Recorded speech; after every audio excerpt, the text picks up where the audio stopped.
नमस्कार, आदाब, सत श्री अकाल, जय भीम, जोहार। मेरा नाम है नवीन कुमार। कितना गिरेगा ईडी, या कहिए कितना और गिरेगा ईडी। अब तो सुप्रीम कोर्ट ने भी कह दिया कि ईडी को मोहरा बनाकर राजनीतिक लड़ाइयां लड़ी जा रही हैं। देश के चीफ जस्टिस ने खुद कहा कि हमारा मुंह मत खुलवाइए, आपकी फजीहत हो जाएगी। तो वैसे कौन सा ईडी दूध का धुला नजर आ रहा है। खैर, मामला था कर्नाटक के मुख्यमंत्री सिद्धारमैया की पत्नी को जमीन खरीद के मामले में समन भेजने का। इसी पर सुप्रीम कोर्ट ने प्रवर्तन निदेशालय यानी ईडी को फटकार लगाते हुए कहा कि राजनीतिक लड़ाइयां चुनाव में लड़ी जानी चाहिए, जांच एजेंसियों के जरिए नहीं। ईडी का इस तरह इस्तेमाल क्यों हो रहा है? यह टिप्पणी किसी जूनियर जज ने नहीं बल्कि खुद chief justice of India justice BR Gavai की पीठ ने की है। चीफ जस्टिस गवई और जस्टिस के विनोद चंद्रन की बेंच ने मैसूर अर्बन डेवलपमेंट बोर्ड यानी मुडा की तरफ से सिद्धारमैया की पत्नी पार्वती को आवंटित की गई जमीन के केस में ईडी की अपील पर सुनवाई कर रही थी। चीफ जस्टिस ने कहा कि हमारा मुंह मत खुलवाइए, नहीं तो हम ईडी के बारे में कठोर टिप्पणी करने के लिए मजबूर हो जाएंगे। उन्होंने ईडी को फटकार लगाते हुए कहा कि मेरे पास महाराष्ट्र का कुछ अनुभव है, आप देश भर में इस हिंसा को मत फैलाइए। चीफ जस्टिस का रुख देखकर ईडी के वकील का चेहरा लाल पड़ गया। दरअसल ईडी ने कर्नाटक के मुख्यमंत्री सिद्धारमैया की पत्नी BM पार्वती को मुडा केस में समन भेजा था। कर्नाटक हाईकोर्ट ने मार्च में यह समन रद्द कर दिया था। ईडी ने इसे सुप्रीम कोर्ट में चुनौती दी। सुप्रीम कोर्ट ने इसी पर ईडी की बखिया उधेड़ते हुए उसकी अपील खारिज कर दी। अब जरा 1 मिनट में मामला समझ लीजिए। मैसूर अथॉरिटी ने सिद्धारमैया की पत्नी BM पार्वती को उनके भाई मल्लिकार्जुन स्वामी ने 3.16 एकड़ जमीन उपहार में दी थी। इस जमीन पर मैसूर अर्बन डेवलपमेंट अथॉरिटी ने अवैध तरीके से कब्जा कर लिया, और न केवल कब्जा कर लिया बल्कि उस पर पार्क, सड़कें बना दी। 2014 में पार्वती ने मुडा से मुआवजे की मांग की। 3 साल बाद 2017 में इस अवैध कब्जे को मुडा ने माना और पार्वती को इसके एवज में वैकल्पिक भूखंड देने का प्रस्ताव रखा।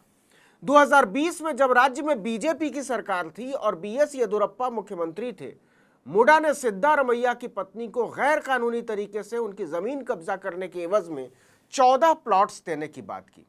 और 25 अक्टूबर 2021 को उसी बीजेपी शासन के दौरान, तब मुंबई मुख्यमंत्री हो गए थे, पार्वती को विजयनगर में 14 भूखंड आवंटित कर दिए गए। इसके बाद 3 साल तक बीजेपी की ही सरकार रही, लेकिन उसे कोई गड़बड़ी नजर नहीं आई। यह आवंटन मुडा की 50-50 योजना के तहत किया गया था, जिसमें जमीन मालिकों को उनकी अधिग्रहित अविकसित जमीन के बदले में 50% विकसित जमीन दी जाती है।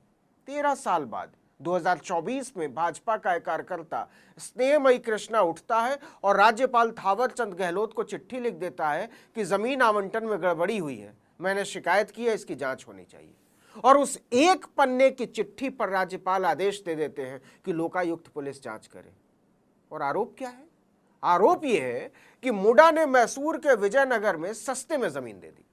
राज्यपाल ने यह भी नहीं देखा कि जिस समय यह आवंटन हुआ उस समय किसकी सरकार थी, और अगर सरकार भाजपा की थी तो इसमें सिद्धारमैया की पत्नी कैसे जिम्मेदार होगी। सच यह है कि मुडा अवैध अधिग्रहण के मामले में बुरी तरह फंस गया था और उसने सिद्धारमैया की पत्नी को प्लॉट लेने के लिए तैयार करके किसी तरह अपनी जान छुड़ाई थी। लेकिन मोदी ने इस मामले में आदतन ईडी को घुसेड़ दिया। अब देखिए कि 25 सितंबर 2024 को लोकायुक्त कोर्ट ने FIR दर्ज करने का आदेश दिया था। 27 सितंबर 2024 को मैसूर लोकायुक्त पुलिस ने सिद्धारमैया और उनकी पत्नी के खिलाफ भ्रष्टाचार, जालसाजी और नियमों के उल्लंघन का मामला दर्ज किया। मोदी की नफरत के इंतहा देखिए कि इस मामले में केवल 3 दिन बाद यानी 30 सितंबर 2024 को ईडी को घुसेड़ दिया जाता है। वो कर्नाटक के मुख्यमंत्री सिद्धारमैया और दूसरे कई लोगों के खिलाफ मनी लॉन्ड्रिंग के तहत एक एनफोर्समेंट केस इंफॉर्मेशन रिपोर्ट यानी ECIR अलग से दर्ज करता है। साथ में जोड़ी नियमों के उल्लंघन, जाली दस्तावेज का इस्तेमाल और राजनीतिक प्रभाव के दुरुपयोग की धाराएं। अब यहां से लोकायुक्त पुलिस पीछे हो जाती है और ईडी सिद्धारमैया की पत्नी पार्वती को समन भेज देता है। यहां एक बात जो बेहद महत्वपूर्ण है वो ये कि पार्वती इस सब के बहुत पहले 14 के 14 प्लॉट मुडा को वापस कर चुकी होती है। बीएम पार्वती ईडी के समन को कर्नाटक हाईकोर्ट में चुनौती देती हैं। हाईकोर्ट ने अपने फैसले में कहा कि पार्वती के खिलाफ मनी लॉन्ड्रिंग के तहत कोई सबूत ही नहीं है, खासकर यह देखते हुए कि उन्होंने 14 आवंटित प्लॉट्स को मुडा को वापस कर दिया था और इससे कोई गैर कानूनी कमाई नहीं की। यह कहते हुए हाईकोर्ट ने ईडी के समन को ही रद्द कर दिया। इसके बाद ईडी इसे सुप्रीम कोर्ट में चुनौती देने के लिए दिल्ली पहुंच जाता है, लेकिन सुप्रीम कोर्ट 21 जुलाई के फैसले में न केवल हाईकोर्ट के फैसले को बरकरार रखता है बल्कि ईडी को उसकी धृष्टताओं के लिए फटकार भी लगाता है। सुप्रीम कोर्ट ने ईडी पर अच्छे से हंटर चला दिया है। सिद्धारमैया की पत्नी को समन भेजने पर उसने कहा कि राजनीतिक लड़ाई चुनाव तक तो ठीक है, इसके लिए जांच एजेंसियों का इस्तेमाल क्यों हो रहा है। सुप्रीम कोर्ट ने इसे हिंसा कहा है। खुद चीफ जस्टिस ऑफ इंडिया ने टिप्पणी की कि राजनीतिक लड़ाई चुनाव तक तो तब भी ठीक है, लेकिन इसमें ईडी जैसी जांच एजेंसी कैसे घसीटी जा सकती है। आप हमारा मुंह मत खुलवाइए, आपको लेने के देने पड़ जाएंगे। आप देश भर में इस हिंसा को मत फैलाइए। दरअसल ईडी देश की सबसे बदनाम जांच एजेंसी बन चुकी है। देश के बच्चे बच्चे में यह धारणा बन चुकी है कि ईडी मोदी और बीजेपी के विरोधी नेताओं से बदला लेने की मशीन बन चुका है और अब तो देश की सबसे ऊंची अदालत ने भी इस राय पर मुहर लगा दी है। लेकिन यह कोई पहली बार नहीं हुआ है। सुप्रीम कोर्ट ने पिछले 1 साल में ईडी को कम से कम 5 बार फटकार लगाई है। 1 महीने पहले ही कानूनी सलाह देने वाले सीनियर वकीलों को ईडी के नोटिस पर कोर्ट ने खुद संज्ञान ले लिया था और उसने यहां तक टिप्पणी कर डाली थी कि ईडी ने सारी हदें पार कर दी हैं, हम आपको ऐसा हरगिज नहीं करने देंगे। इसके 1 महीने पहले 5 मई को छत्तीसगढ़ शराब घोटाला मामले में अरविंद सिंह की जमानत याचिका पर सुनवाई करते हुए सुप्रीम कोर्ट ने टिप्पणी की थी, एजेंसी बिना किसी ठोस सबूत के सिर्फ आरोप लगा रही है। हमने ईडी की कई शिकायतें देखी हैं, यह एक पैटर्न बन गया है, केवल आरोप लगाइए लेकिन कोई भी सबूत सामने मत रखिए।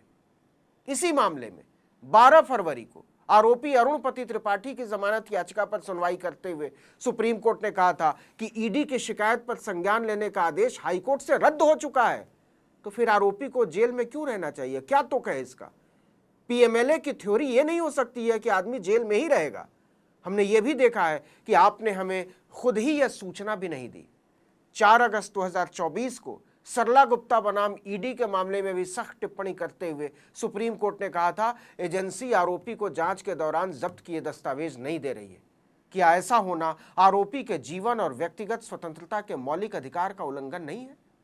और अब सिद्धारमैया की पत्नी को समन भेजने पर यह कहना कि हमारा मुंह मत खुलवाइए। ईडी को सुधार के लिए और कितनी फटकार चाहिए। इस वीडियो में इतना ही, लेकिन अगर आपने आर्टिकल 19 इंडिया को अब तक सब्सक्राइब नहीं किया है तो फौरन कर दीजिए।